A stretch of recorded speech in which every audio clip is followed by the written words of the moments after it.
She said, "I've found someone who actually excites me. This trip is over for us." We were still sharing the same hotel room. I didn't argue. Okay. I booked an earlier flight home alone. 2 nights later, I got a call from a number I didn't recognize, and the first sentence made me sit up straight. I'm 35, and I thought I had my life figured out. My girlfriend and I had been together for 4 years. We weren't married, but we talked about it. We lived together, split bills, had our routines. This vacation was supposed to be a reset after a rough few months where we'd both been working too much and barely connecting. We'd saved up for almost a year to afford this 10-day trip to a resort overseas. Day 3 is when everything fell apart. We'd just gotten back from the beach. I was sitting on the balcony with a beer, watching the sunset, when she came out and sat across from me. Her face was different. Cold. Like she'd made up her mind about something and was just waiting for the right moment to say it. "We need to talk," she said. I remember my stomach dropping. Those 4 words never lead anywhere good. "Okay," I said. "What's going on?" She didn't look at me, just stared out at the ocean. "I met someone yesterday, at the bar by the pool. We talked for hours while you were napping." I felt my throat tighten. "You met someone?" "Yeah." She finally looked at me. And I realized something. I haven't felt excited in years. Not with you, not about us, but talking to him. I felt something I forgot existed. I just sat there. I didn't yell, didn't throw anything. I think part of me saw it coming, honestly. We'd been going through the motions for months. "So what are you saying?" I asked. "I'm saying this trip is over for us. I'm not going home with you. I'm staying here. He's staying at the same resort. I want to see where this goes." I looked at her like she was a stranger, and in that moment, she was. "Okay," I said. She blinked. "That's it? Just okay?" "What do you want me to say? You've clearly made up your mind. I'm not going to beg." She looked almost disappointed, like she'd expected more of a fight. "We're still sharing this room for the next week," she said quietly. "Not anymore," I told her. "I'm booking an earlier flight. I'll be gone by tomorrow night." She didn't argue. Didn't apologize. Just nodded and went back inside. I sat out there for another 2 hours, drinking and staring at nothing. The resort music drifted up from below, some tropical playlist that suddenly felt mocking. Couples walked hand in hand on the beach. I wondered how many of them would make it, how many were already broken but didn't know it yet. Then I went inside, opened my laptop, and changed my flight to the next evening. It cost me an extra $300, but I didn't care. I wasn't going to spend another week watching her fall in love with someone else. The confirmation email felt like a divorce paper. The next day was the most awkward 24 hours of my life. She left early in the morning, didn't say where she was going. I knew where she was going. I packed my stuff slowly, folding each shirt like it mattered, because focusing on something simple kept me from losing it completely. I sat by the pool alone, ordered breakfast I couldn't eat, and tried to process what the hell had just happened. A couple next to me was arguing about sunscreen. I almost laughed. Some problems are so small. She came back late that afternoon, showered, changed into a dress I'd never seen before, and left again without a word. She smelled different. New perfume, probably. I didn't see her again before my shuttle came. I left the room key on the nightstand, with half the vacation money we'd budgeted. I'm not cruel. Just done. I flew home alone. Spent the entire flight replaying the last 4 years in my head, wondering where it all went wrong. The guy next to me kept trying to make small talk. I pretended to sleep. By the time I landed, I felt numb. I went back to our apartment, realized half her stuff was still there, and just collapsed on the couch. Her coffee mug was still in the sink from the morning we'd left.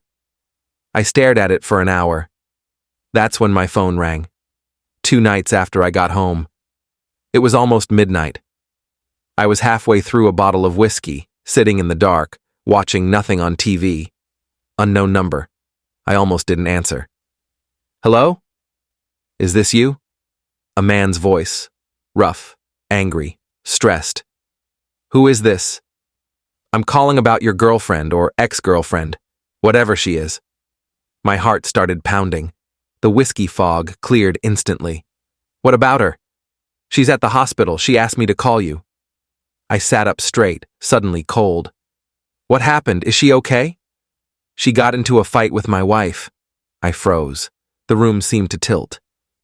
Your wife? Yeah, my wife. The woman I'm married to. The woman your girlfriend didn't know existed until 2 hours ago when my wife showed up at the resort and found us together. I felt like I'd been punched in the stomach. Wait! You're the guy she… Yeah, I'm the guy.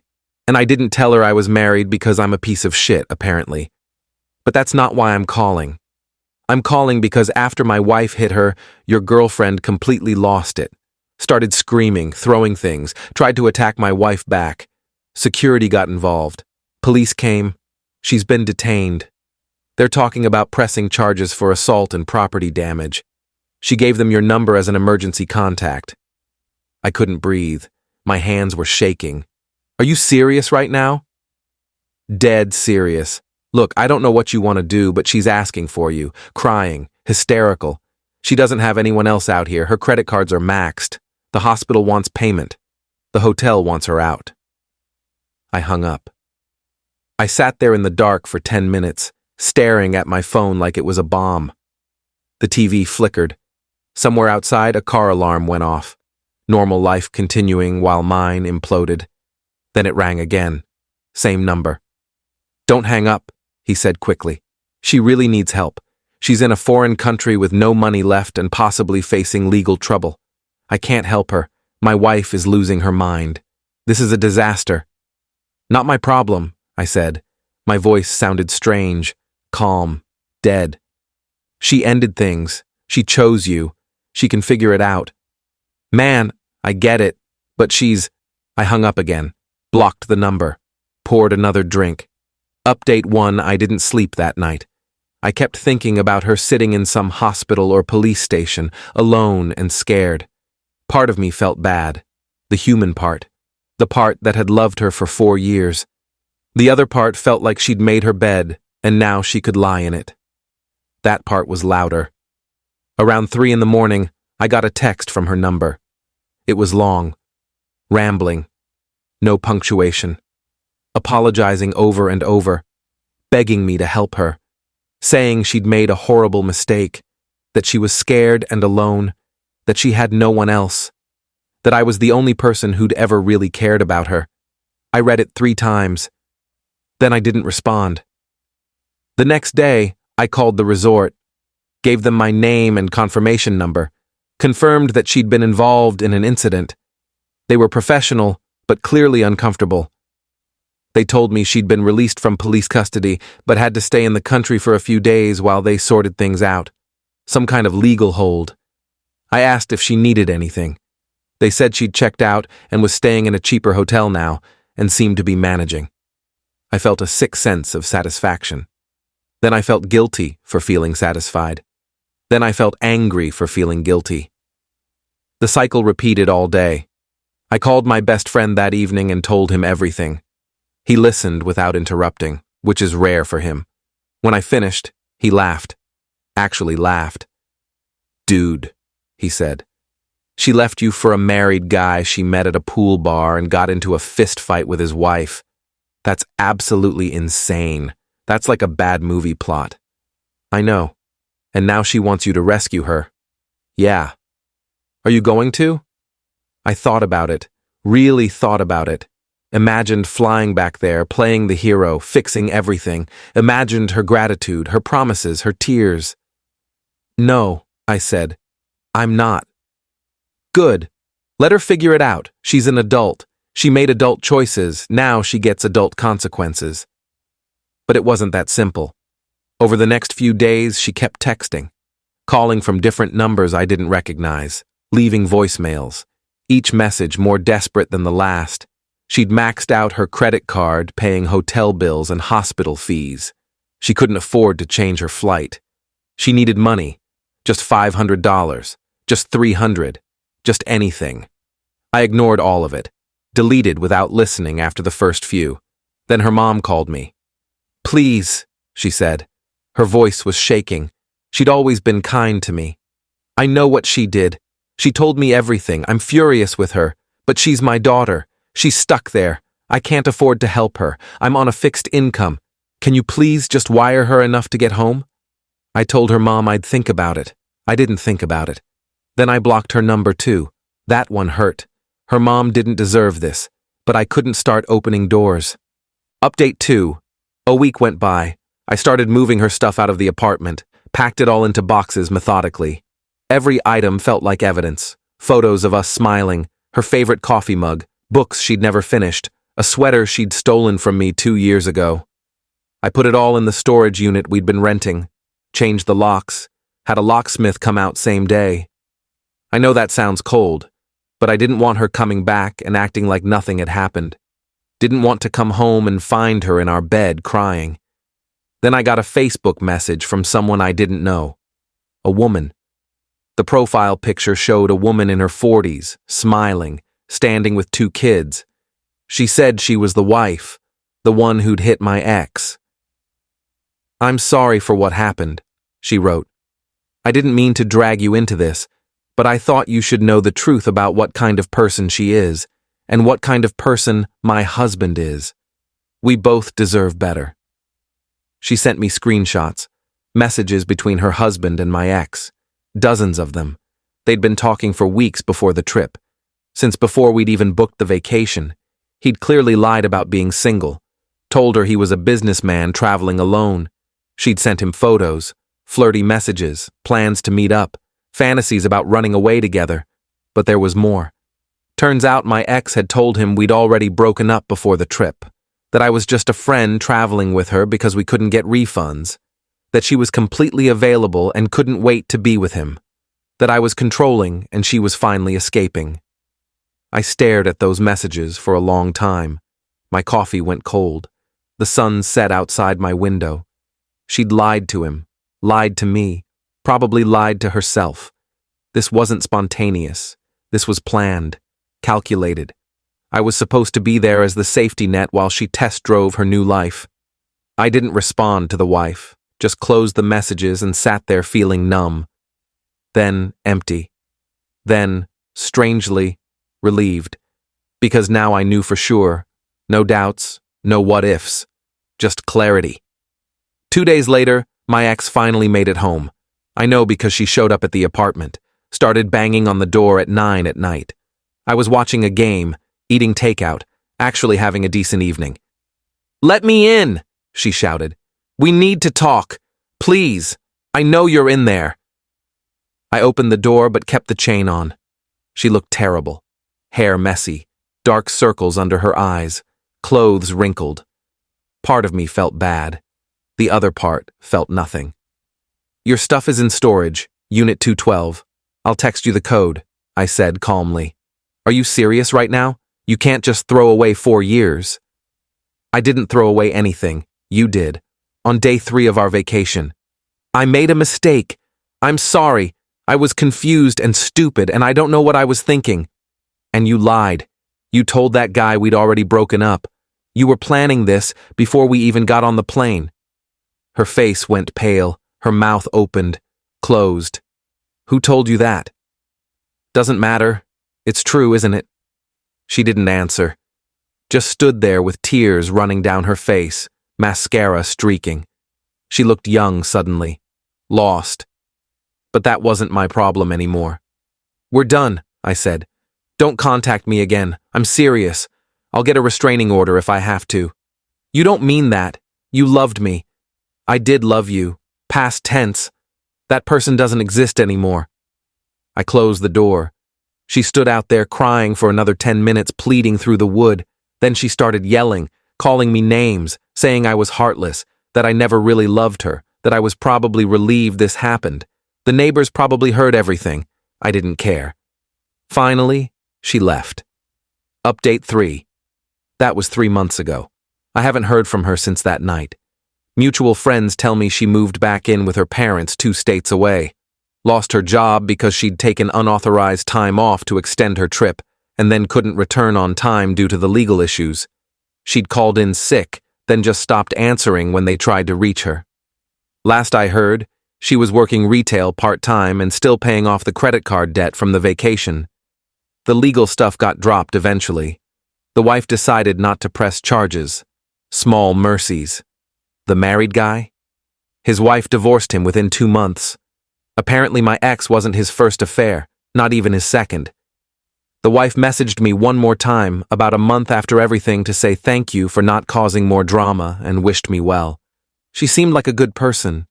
I hope she's doing okay. We both got played by people we trusted. As for me, I'm doing okay. Better than okay, actually. I got a promotion at work last month. My boss said I seemed more focused, more driven.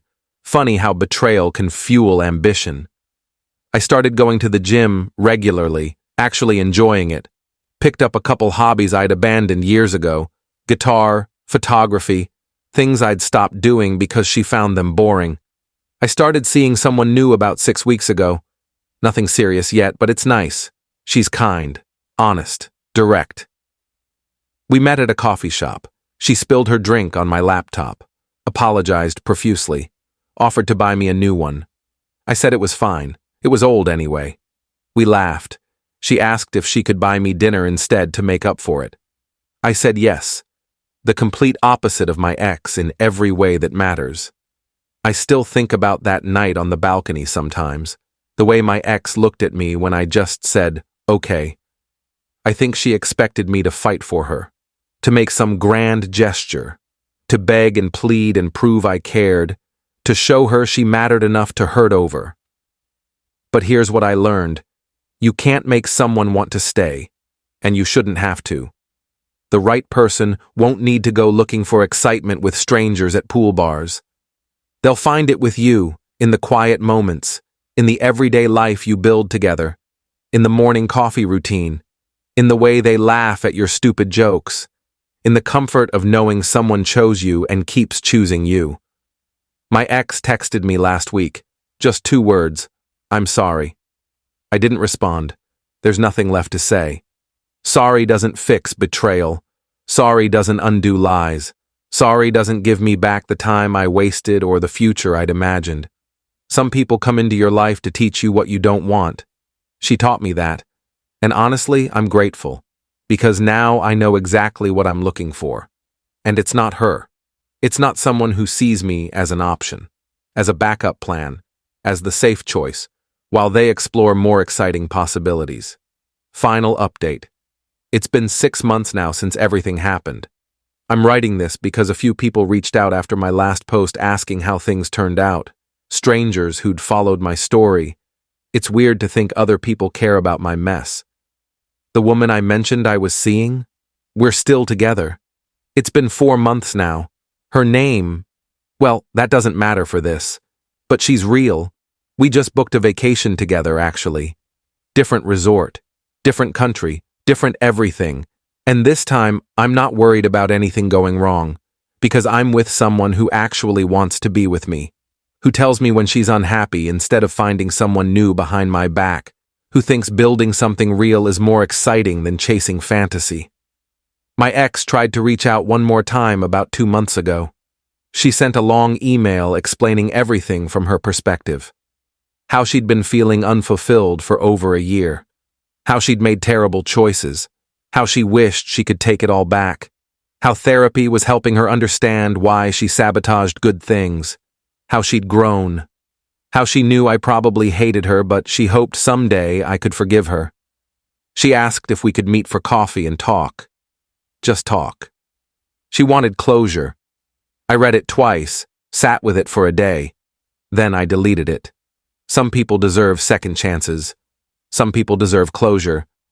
But sometimes, the best thing you can do for yourself is just move forward without looking back.